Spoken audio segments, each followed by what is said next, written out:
So we pushed it out for the aforementioned consoles, so now we are deciding, hey, well, there's more that we can do with this project. There's a lot of community feedback that we would like to address.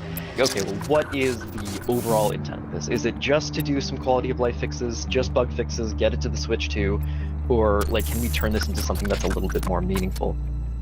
What if we brought it to both Nintendo platforms, the Switch 1 and the Switch 2?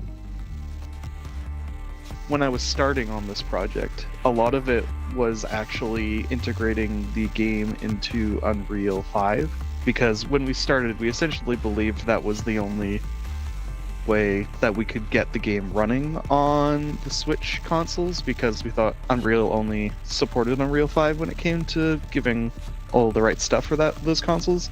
It was discovered there was a branch we could use that lets us launch our game using Unreal 4 instead of Unreal 5. Once we made that discovery, we did kind of that big pivot for a few reasons. The biggest reason was stability. We decided, let's stick to Unreal 4. It's a known quantity. We know how to work with it. You know, there's none of these fundamental game differences that are introduced that even if we were to fix the glaring bugs, like would the game play exactly as people expected it to and remember it to? Maybe not, right? And that was the thing that I was the most worried about. I want the game to be just as we remember it. When we know for sure that everything on the Switch 1 works and is like a comfortable experience, that will be, I think, a moment of pride for everybody who's working on this port.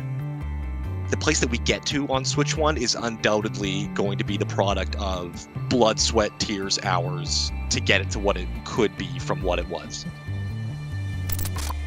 And within 48 hours of us making the decision to switch back to Unreal 4, we successfully made builds for Switch 1 and 2. I felt very vindicated in that decision and said, you know what, yes, we're throwing out work, but if this is going to be the path of least resistance, this is worth it. And sure enough, it absolutely was.